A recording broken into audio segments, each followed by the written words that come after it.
Hello, everybody. Thank you for clicking on.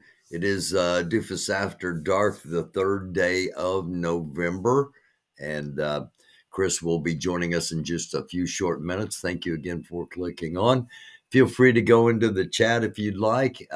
If you are on YouTube, you're welcome into the chat. If you're in one of the other channels, you'll need to come over to YouTube in order to chat. I think maybe Twitch, you can possibly chat and I'll be able to see you, but you want to be sure you're in the chat. Head over to the YouTube channel. Thank you for watching whatever platform you're on. Again, Chris is going to join us at around 9 o'clock. And in the meantime, going to buzz through some headlines here. We begin with a little bit of politics from Business Insider. George Santos says voters don't care about his lies and vowing that his expulsion wouldn't stop him. Nobody elected me because I played volleyball or not. And again, just silliness. This comes from the Times of Israel. In a much hyped speech, Nasrallah makes threats but does not commit to a broader war. Chris and I are going to be talking a little bit about this coming up. Well, we'll be talking about all of this coming up here in just a few short minutes.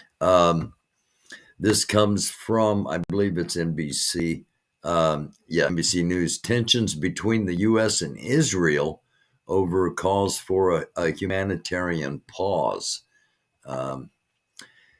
Hamas uses weapons from North Korea and Iran. This comes from ESSA News, and we've been talking about these things. Secretary Blinken says he's committed to trying to limit the violence against civilians. Meanwhile, Israeli settlers increase attacks in the West Bank. Secretary Blinken, Israel committing to dealing with settler violence. We'll see. Again, this is things Chris and I have been on, and he'll be joining us soon. Protesters calling for an Israeli Gaza ceasefire. Take over the Philly station. That's not the Subway making sandwich shop, but the actual station, the Amtrak station in Philadelphia. Is overrun by hundreds of protesters calling for a ceasefire between Israel and Gaza Thursday evening as the war continues to rumble on in the Middle East. White House, this is according to the Jerusalem Post, Palestinian Authority, an enemy of Hamas is, and it's not time to withhold the funds. That's supposedly the message the White House has given Israel, because we reported last night Israel was holding any funds from going into Palestine because they would get into the hands of Hamas, and those funds go in through the Palestinian Authority. But the White House says the Palestinian Authority is an enemy of Hamas, and it's not time to withhold the funds that are much needed in Gaza. So that might be part of the reason for the tensions we reported on just a couple of minutes ago. Thousands of migrants form a caravan in Mexico and are headed to the U.S. border, according to the Washington Examiner. Thousands of migrants are walking by foot through Mexico to the U.S. southern border rather than pursuing avenues for legal admission created by the Biden administration. Between 5,000 and 8,000 people had formed the caravan in Tapachula and began moving north Monday, with more than 1,000 miles more distance to cover before they'll reach the United States. So between 5,000 and 8,000 people walking over 1,000 to get to the southern border of the United States. Along the same lines, again, this comes from the Western Journal, illegals caught with explosives, quote, tailored for terrorism, end quote, and have the GOP raising new alarms on Biden's risky border policies. This came in 6 hours ago. Republicans also have introduced a bill to expel Palestinians from the United States. This is courtesy of Huffington Post. Representative Ryan Zinkel of Montana introduced legislation to ban Palestinians from the United States in an echo of former President Donald Trump's infamous Muslim ban, quote unquote. The bill would pause visas for Palestinians and go a step further by revoking any visas issued since October the 1st. California protesters have blocked or attempted to be blocking a military ship from leaving for Israel. This comes in from Newsweek, and it was 4 hours ago. Protesters on Friday attempted to stop a military ship from leaving the port of Oakland in California. The vessel reportedly set to depart for Israel with supplies. Arab Resource and Organizing Center, AROC, organized the protest, told local news outlets. As many as 1,000 people participated demonstration against U.S. military support for Israel. Got a couple of more here. Also from Newsweek, China gives U.S. demands for preventing a nuclear war. That came in 1 day ago. And North Korea has slammed the United States because, if you haven't heard, the United States launched tests, a Minuteman III ICBM test, and it was the test had to be aborted. It was failed. It was a failed test, and North Korea, Russia, a lot of countries laughing at the United States because of the failed test. And again, a lot of countries, North Korea, one of them. In another show of solidarity to Israel and a growing disdain to anything anti-Israel, especially in the upper layers of the United States, the upper layers, Nikki Haley wants the names and faces of every pro-Hamas protester to be published. So she's wanting to basically dox every every pro-Hamas protester. So she's not one to kick every Palestinian out, but nonetheless. Okay, so here we are in Gaza, and I believe I heard, get off there. I heard Chris buzz in. So yes, he is here. We will say hello to Chris. Good evening. Barry, how are you this evening? I'm cold, man. I've been working on an old vehicle, trying to get it started because of a vehicle emergency, and I made some progress, but I didn't get it done, and I'm cold, and I didn't get started as soon as I wanted to get started, so I had to buzz through these real quick, but we got through them all. Good. How are you doing? Hanging in there. Another day, right? Yeah. Let me, can everyone in the audience hear me? Because a couple of times we've had some problems with me being muffled, so I just want to make sure everyone in the audience. Let me hop over into the chat. I'll say hello to Pat Tolliver, to the stunning one. Cunning Stunt is in here, and Foxy Lotus. Just sit down for a drink, and you popped up. Peace and love, everyone. Well, peace and love to you, Foxy Lotus. Always be kind. Hello to the Pink Flamingo. Hello to Nancy McMonarch, and of course, not going away. Thank you for being here. Thank you all for being here. Cunning says yes, she can hear you. Yes, can hear Chris. We got a you are clear. All right. Good. So we're ready to go. Before I forget, I want to start out with attacks and launching an attack, and the significance of pre-dawn and pre-dusk. Okay, so what we normally do, and normally all groups, when they launch an attack, it's going to be between dusk and dawn, right? So in the military, we call it uh, beginning morning nautical twilight, right? That's the morning or the dawn, or in the evening, we call it evening ending evening nautical twilight, all right? ENT and Okay. BNT. So what that does is okay. So at those times, because the light starts to differ, it makes your eyes, all right, aren't able really to focus on your target because of the lighting. It's either going to get lighter or darker. So at BMNT, right, beginning morning nautical twilight, the sun's starting to rise up. Okay, so that's gonna change your vision, your view of the target. Okay, as opposed to as if it were dark, right? When it's Mm-hmm. completely dark, you can see the target, all right. But now, since the sun's starting to rise, it's going to change the vision in your eyes and how you perceive things and how and what should we say? Basically, how you perceive it and how clear it is or how not clear it is. And it's just And the that's opposite. important in Yeah, targeting. yeah. So it's just the opposite for ending evening nautical twilight, right? ENT is just the opposite, but still the same effect. Does that make sense? Okay. Yeah.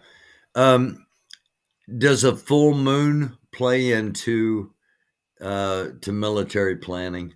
Yeah, because that's illumination. All right, that full moon is that's going to give you better illumination as opposed to, say, for instance, you have like a quarter moon or half moon or whatnot, and that also affects if you're going to use nods or not. I mean, of course, you're going to use nods, but normally with when there's a full moon, you got good illumination. Mm-hmm. You're normally not going to use nods. I like on an operation at night. If I know there's a full moon, that gives me better vision. You see what I'm saying? Because that moon is just illuminates everything. You see, as opposed to if like maybe we got like a crescent moon or a quarter moon or a half moon. That make sense? Mm-hmm. Perfect sense. Yeah. It makes so much more sense than Nasrallah's speech this afternoon. Okay. What let me ask you specifically what in this speech are you gonna talk about? Um, to me, the most important thing was what was not in the speech, Yeah, which it says was what he didn't say, right? right. Yeah, That yeah. that's okay. Well, let's talk about a little bit about Arabic culture. For the most part, Arabs are pretty indirect people. Okay, um, and like I think for what he was trying to do, instead of coming out with that, yeah, we're gonna do this, we're gonna do that, because he doesn't want all that heat to be brought to Lebanon from Israel and the United States. Okay, he made it clear that they had started the war with Israel on October the 8th. He did say Mm-hmm. that. Mm-hmm. Okay. So we already know they're in it. Okay. But to what extent, it's just like little small skirmishes Right. with the Israelis. All right. So what I'm getting out of this is if this stuff continues and starts to escalate and more civilian casualties occur, then they might escalate things a little bit more. You see, because I remember I told you about the whole um, civilian casualty thing Mm-hmm. that really irks the Arab Muslim community significantly, right? Yeah. I mean, Yeah. that is just um, that's just how can I phrase that? There's just no call for that. There just isn't. Um, A- and and I mean, you get so much heat over bombing a refugee camp. and then you have the ambulance And then you convoy, turn around and do it again the next day, you turn around and do it again. right? And then you hit an ambulance convoy. right? Yeah. Yeah. So, but once again, as I said, you're looking at the Zionist ideology to get rid of the Palestinians. And then you heard Benny Gantz sit there and say, hey, look, we're going to do what we want. Um, Gloves are off. The rules of engagement have changed. You know, the rules of engagement aren't going to be the rules of engagement like we normally do. There's not going to be no war crimes or anything like that. No military tribunal and nothing like that. So it's you're good to go. We're gonna do whatever we want, and nothing's gonna happen. There's no repercussions. So that's why.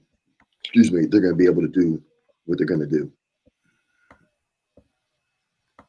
I'm looking for something here. I ran past it. The something I had on last night about the treatment of Jewish people in Israel by by the Israeli security forces. Is that when the cop took a did a sweep of the guy's leg? Yeah, yeah, yeah, Yeah, yeah. So you've seen that? I saw that, and I think from the captions I read that these were like anti-Zionist Jewish people or whatever, Mm-hmm. Mm-hmm. and I can't confirm it just because that's what it says. You know, people make up stuff, Right. and we really don't know what the whole situation was because it just came on. You know, when the cop was swept his foot Right. and pushed him down. All we So know is what happened from the start of the video till the stop of the video. right. So we won't know what happened prior to what was said. You know, the cop could have told him, "Hey, look, man, you got to move on." And dude's like, "No, I'm not leaving." The cop could have told him like 3 or 4 different times, "Yo, you got to move. You got to, move on." The guy's like, "No, I'm not leaving." So the cop, used some force and took Leg him down. swept him and yeah, Right. took him down. Right. And Um, then go ahead. go ahead. Go ahead. No. And then the they had just the same stuff that goes on in the United States as you've seen, right? When the Mhm. cops, use force against someone, then the citizens want to jump in, and you saw the same Mhm. thing right there in Israel, right? Mhm. Right. So um, that's just like a snapshot in time, you see, without knowing the whole context of what exactly was going on. So I can't really comment on the entire uh, incident because, like I said, it was just taken from like that foot sweep down Right. from time. Two So things about that to me.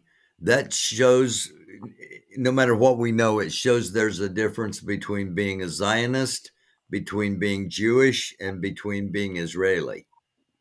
well, those Jews those are also Israelis because they're Israeli Mhm. citizens. Right. Right. And see, we don't know if they're Zionists or you see what I'm Or saying. anti-Zionist, but We don't know that.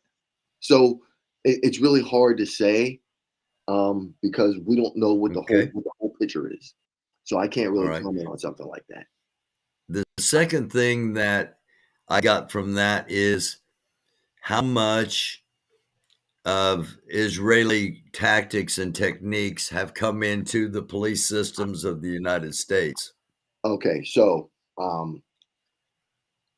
used to train over there with them, but mine was more counterterrorism training. We're like basically, I'm taught how to stop an attack, prevent an attack, right, Right. and like counterterrorism measures to ensure that we keep people safe. Now, that stuff right there, I can't really sit there and say that that cops in the United States get trained on that as well because the training we get in the U.S. when I was the police because we were doing that back when I was a cop in D.C. Mhm. Okay, and it didn't come from Israel. We were Okay. doing that, and we were doing that in the United States. All right, Okay. so that's part of defensive tactics that we do in for most law enforcement, but Right. in general. When we go into defensive tactics, those are some techniques that we use. So we can't really sit there and say, well, that stuff comes from Israel, because we were doing that stuff when I was a cop back in DC in 2000 and up. So, yeah. Okay. It just looked awfully familiar. Yeah. So were you surprised there wasn't a declaration of war from Hezbollah today? He kind of hinted to it, He said that everything's on the table. right, exactly, without coming out and saying it.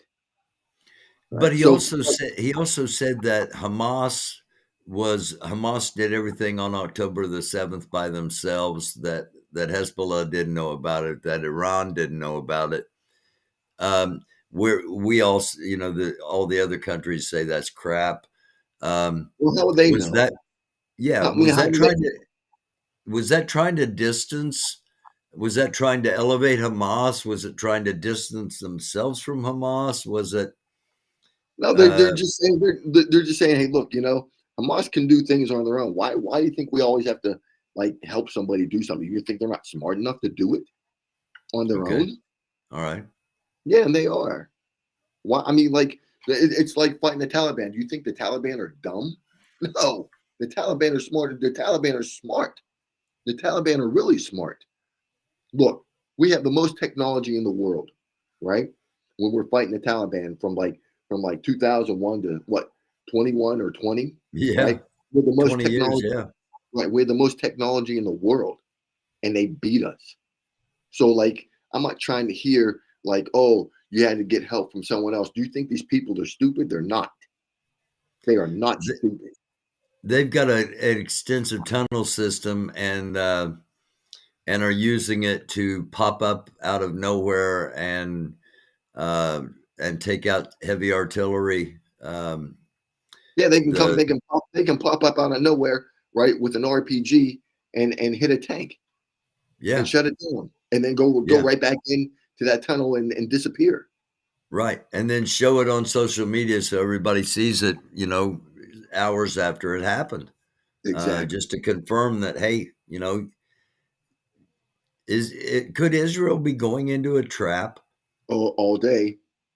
It's And I a trap. and like I said before, their whole mission is to wipe out the Palestinians from Gaza. But at the same time, the Gazans know that territory like the back of their hand, where the Israelis don't. All right. And if enough Israelis get concentrated in the Gaza area, they make for a great target for countries surrounding Israel. Right. But knowing that when they go into Gaza, okay, you remember they have all those reservists that they're calling up? Mm-hmm. Yeah, Those reservists don't have that experience and that training and that knowledge for that urban warfare. They don't have that. yeah, Okay? Urban warfare, man, if your kit is weighing about 50, 60 pounds, okay, altogether, and you have to keep moving, run, and you're not in shape for that, I'm telling you right now, cardiac arrest, right? You get a heart attack, you're gonna cramp up, anything could happen to you on the battlefield. All right. So yeah. the Israelis, those their reserve units aren't trained for that type of fight. Okay, you called them up, but now you're getting ready to get into urban warfare, all right, guerrilla warfare, and they're not trained for that. How's that handled, Chris? Do you put like experienced lieutenants with the different um, unexperienced troops to try to so that you have somebody trying to lead them through?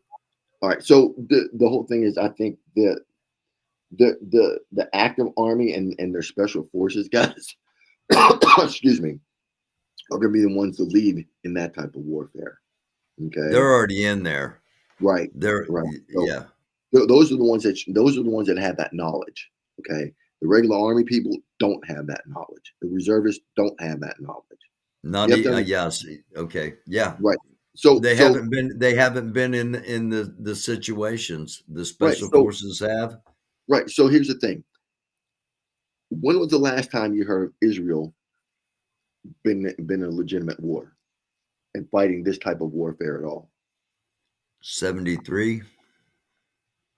You see? Hmm. Okay, then you had in what 2006 against Hamas or Yeah, against Hezbollah, right? and every spring there's like a 3 or 4 day exchange over the And Gaza. right, and that's about it, right? Yeah. So now they have to go what we call subterranean warfare.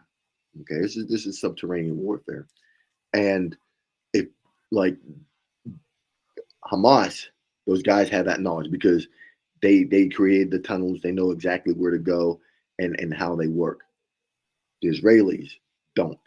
Okay, Israelis have counterterrorism units like the Yamam. All right, that's the Israeli police counterterrorism unit. That they're really good. They're equivalent to our CAG or Delta, right? Hmm. And they're used for counterterrorism operations. You probably not once have I heard about them. All I heard is Israeli special forces, and I think they fall under that. So if you hear about the Yamam going in and conducting operations, you'll know why.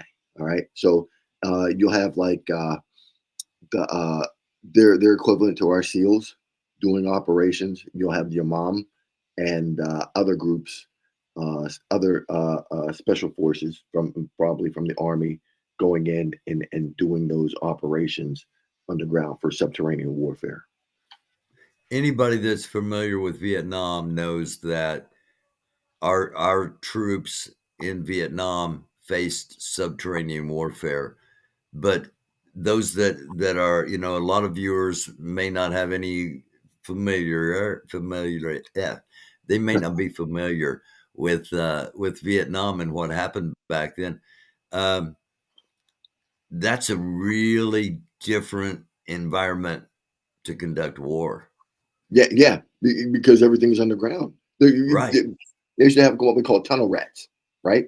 Back in Hmm. Vietnam, where um, I don't know if you guys ever watched the movie Platoon, right? And Platoon shows a pretty good example of of what these tunnels look like.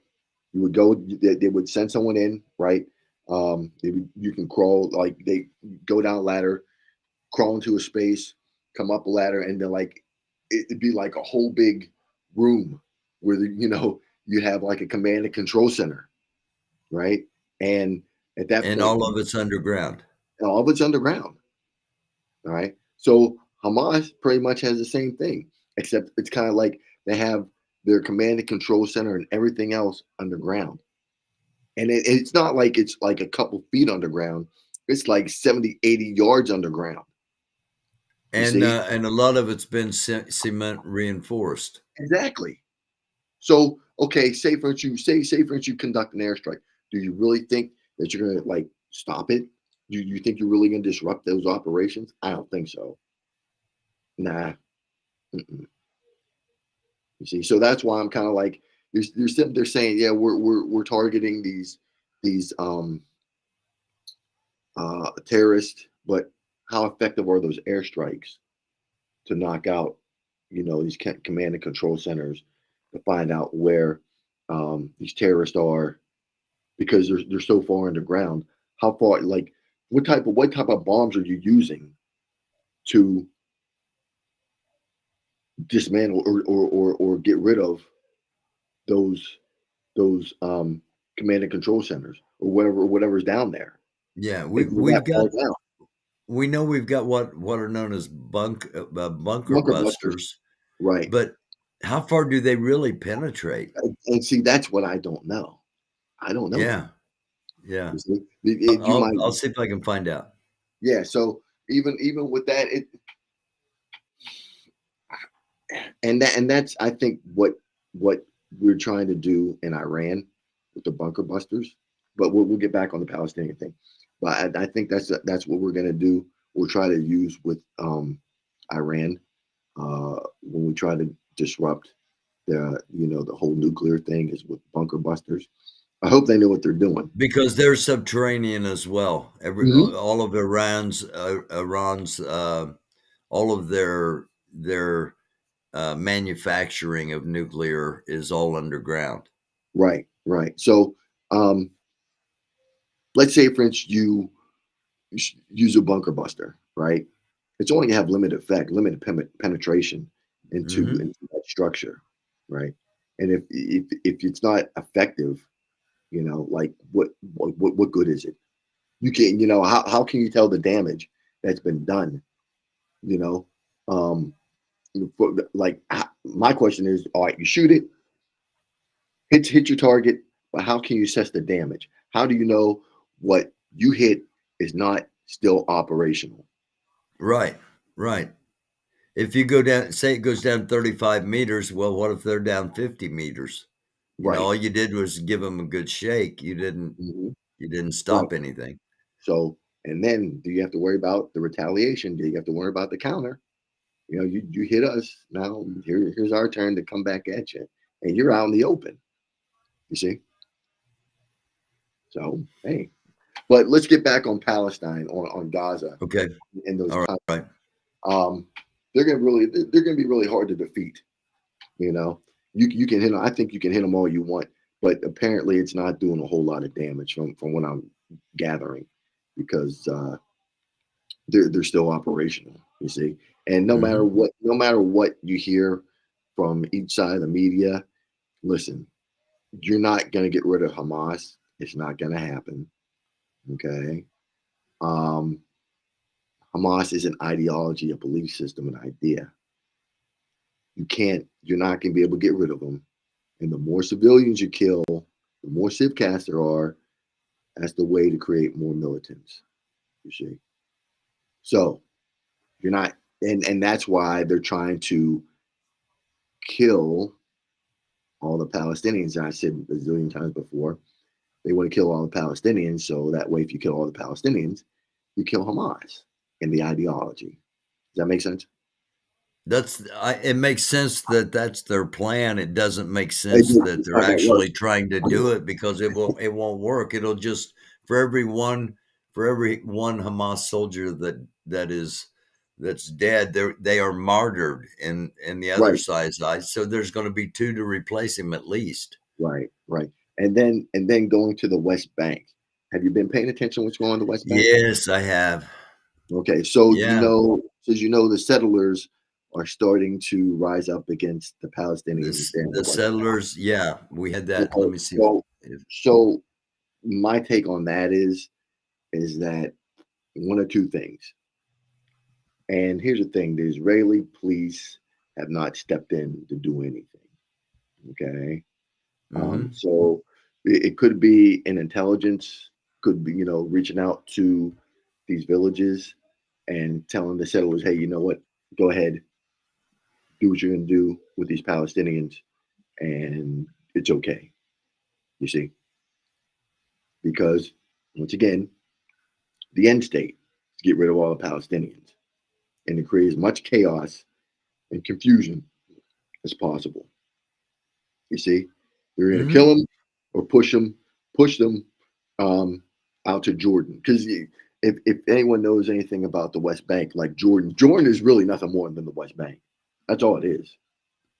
For people that don't know, so they're going to push them to the border of the West Bank, and I don't know. I don't even know if Jordan would even accept them. You see? Yeah. Here's Jerusalem. This is the West Bank. We're talking about the West Bank of the Dead Sea, and Hmm. this is Jordan right here. Yep. So, Exactly. so, and It's not. Jordan has so many Palestinian refugees, or refugees from past conflicts. Hmm. That, like you said, it's kind of just an extension of what was the West Bank. Right. Exactly. All right. You got anything else, my man? No, that's pretty much it. Yeah, that's pretty much All it as right. far as that. We'll be back Monday. For sure. All right. Thank you so much. Have a great weekend. Hey, thank you very much for having me on the show, Barry. I'll talk to you Stay Monday. safe. You Please too stay now. safe. All right. We'll see you then. All right. Take care. All right. As always, experience. He's been there. He's done that. He's trained with the Israelis. He's trained the Israelis. He most recently, and by recently I'm talking weeks, um, was doing some training with our Department of Defense, training some of our troops for some survival skills that may be necessary. So a great big huge thank you to Chris, one of a kind, and we are grateful that he does come on here. We're grateful that you all watch as well. I got to say hey to True. Let's see anybody else pop in here into the chat. If so, I haven't seen. And going to cut it a little bit short tonight. I'll stay on for a few more minutes. If you have a question, let me know in the chat. Like I said, I'll stay on for a few more minutes. Not going away. Pat, yes, Chris is. I honestly, I hope that word gets out that we're doing this every Monday, Wednesday, and Friday, because um, it's not about selling survival supplies. It's not about trying to make predictions as to make us look smart. It's about analysis. It's about examining information. It's about trying to tell people some behind the scenes things. Give everybody a little bit more information so that you can use your own heads and decide for yourselves. There aren't many places doing that, and I'm I'm really proud that we do that. I'm proud that we do that Monday, Wednesday, and Friday at 9 p.m. And I'm very grateful for those that do watch. Um, it's I think it's stuff that the whole world ought to be listening to be honest with you. And I know I get some really intelligent viewers, or you wouldn't be watching this, because there's a whole lot of drama and silliness and stupidity to take up your time, and you choose to be here and listen to us, and I greatly appreciate that. Yes, Cunning, not going away. Pat Tolliver, Cunning, George Jefferson asked the question: should I feel bad for not liking Israel? No. No. There are no good guys in any war, really. But this, as I always say, um, this is anything that happens in the Middle East um, is just a recompense for something that has happened in the past. What we're seeing now is Israel um, hammering the people of Palestine and Gaza for what happened on October 7th. What happened on October 7th was just recompense for what Israel has been doing to the settlements in the West Bank and the treatment of people in Gaza. And it's just been a tit for tat, a back and forth, and it hasn't gotten to the level it is right now. So no, I try to stay in the middle, so I don't feel good or feel bad about any of this, other than just the fact that so much needless humanity is lost. Um, but it's what I do. I do this every day. I monitor this stuff every day. It just so happens that now it's war, and it's not only war not only war in the Middle East. It's war in Eastern Europe, and let's hope it's contained to those two, and we don't see something happen with North and South Korea, and we don't see something happen with China and Taiwan. And we don't see something break out in Africa, or South America, or here at home. There, that's why we do these world situation reports, because stuff's going on all around the world, and it's just getting hotter and hotter and hotter. Hope it doesn't go any farther than where it's at now. I have a feeling it's going to, and we're going to keep showing you and talking to you about what we know. Thank you, Pat. Thank you, George. Thank all of you. Thank you all for watching. We'll end it here and be back Monday night. I'll probably be on before then, but with the World Situation Report with Chris, we'll be back Monday night at 9. Next week, Monday, Wednesday, and Friday at 9 p.m. Until then, thank you so much for watching. Hit that subscribe in case we do come back on. You'll know when we're on if you hit the notification bell. And hit the like button if you would. It does help the channel. Namaste. Shalom. Shalom. Assalamu alaikum. Blessings be upon you from the Most High, the one true living God, if you so desire those blessings. Otherwise, we need positive vibrations, people. We need positive vibrations. We need vibrations of peace, because there's a lot of non-peaceful things going on. Love you all like chocolate chip cookies. Mean that. Mwah.